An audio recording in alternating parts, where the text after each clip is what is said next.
Hi everyone, good day. My name is Karen Rose Guido. I am from BE Ed 1H1, and for today's video, I am going to discuss about the teacher as an ethical person. Ethics is the process of questioning, discovering, and defending our values, principles, and purpose. It's about finding out who we are and staying true to that in the face of temptations, challenges, and uncertainty. It's not always fun and it's hardly ever easy, but if we commit to it, we set ourselves up to make decisions we can stand by, building a life that's truly our own and a future we want to be a part of. Every one of us is different. We act differently, we talk differently, and we take actions differently based on our own ethical beliefs or the thoughts we have in mind that we think it is the right thing to do in any kind of situations. Teaching has been described as a noble profession. Teachers are considered to hold a role in societies. They are regarded as the key agents of education as well as the selfless role models for the learners. So, as a pre service teacher, you are not expected to have adopted or defined a code of ethics.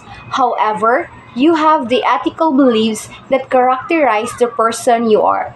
So let's take a moment to consider some of these beliefs. And some of these beliefs are honesty, humane treatment of others, and last is loyalty. So let's start first with honesty.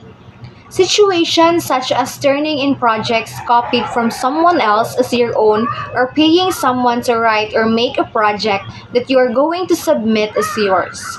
The morality of the question is very clear. It would not be right to do so. What does your personal code of ethics say or tell you to do so? Should you say nothing?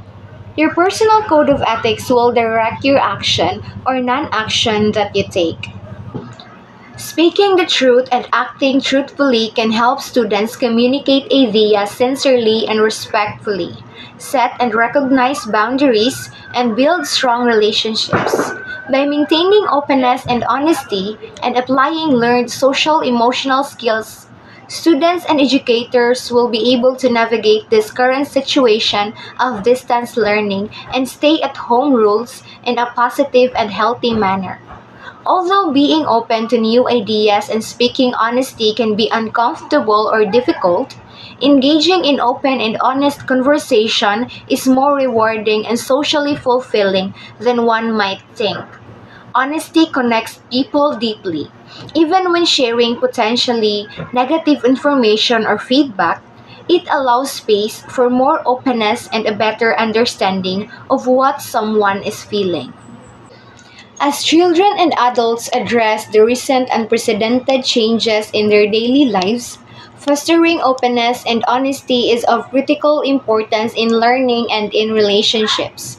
And as a pre service teacher or an aspiring future teacher, encouraging openness and honesty can help students handle unforeseen changes and transitions with a sense of curiosity and ease and create an honest environment that allows big emotions and anxieties to be named, validated, and properly managed. Next is the humane treatment of others. Questions of how you treat others have an ethical component. Humane treatment means not making fun of people who may be different from you or may speak differently from you.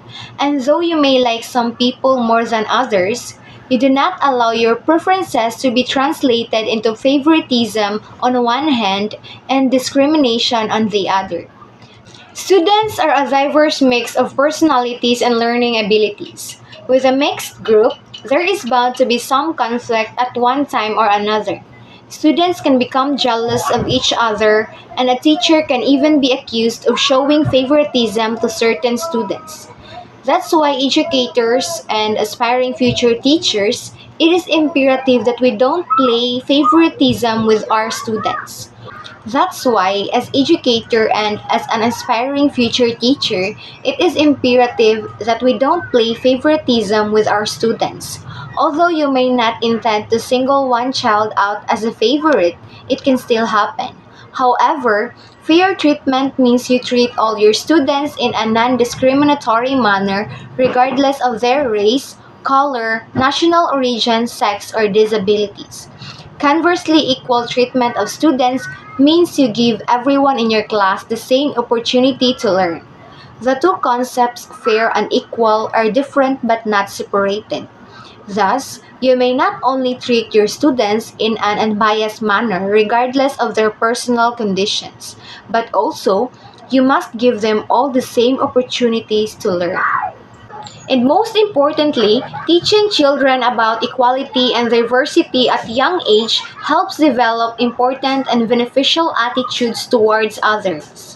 And making sure your classroom and school is offering equal opportunities for all is a great way to help everyone make the most of their talents. And lastly is loyalty. When one can be counted upon through thick and thin and never abandon a friend in need, such a situation calling for loyalty. Loyalty starts inculcating from childhood and develops throughout life. When parents and teachers treat children with politeness and kindness, they develop sense of security and love in them. Then their loyalty is developed.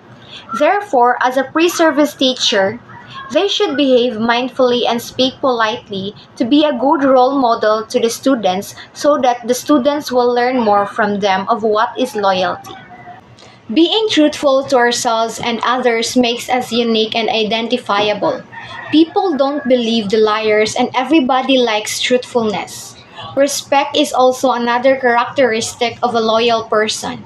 Loyal people respect themselves and others also.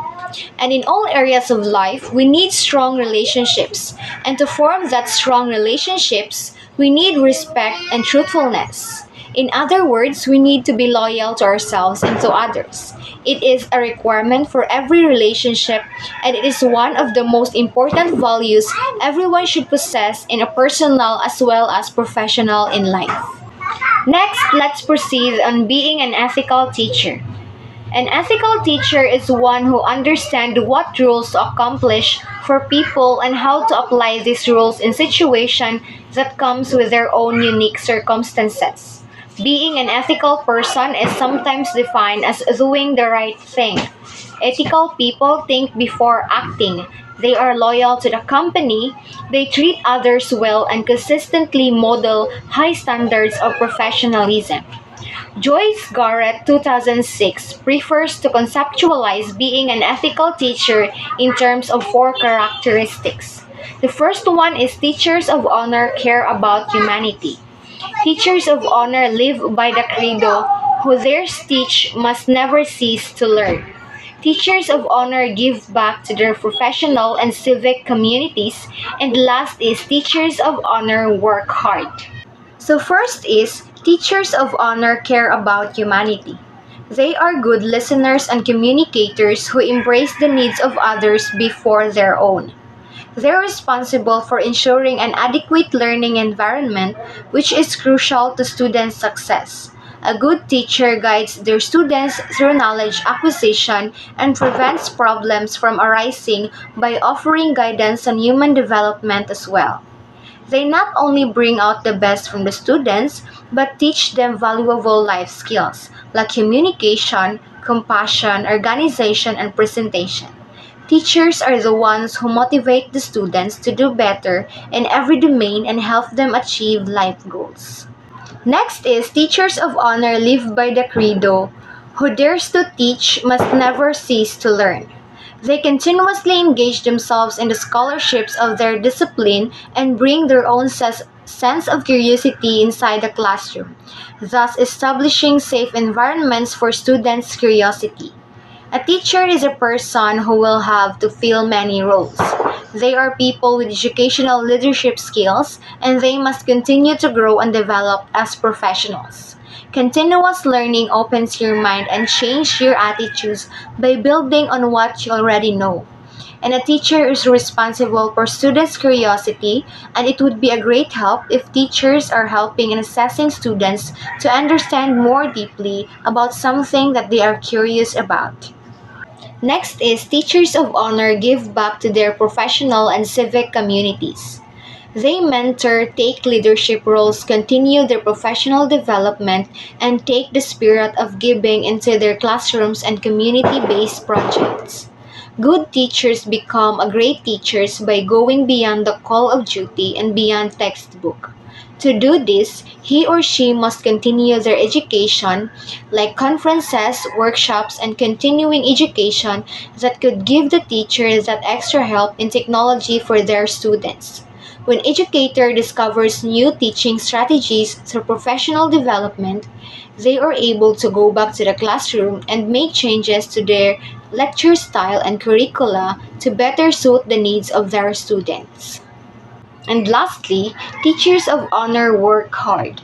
They work diligently to guarantee that all students have equal access and equal opportunity, and they devise ways to engage all learners in meaningful endeavors. Teaching is a calling. Not everyone has the will or the stamina to do it well. It takes love, pride, and an almost sacred commitment that can't be explained by words.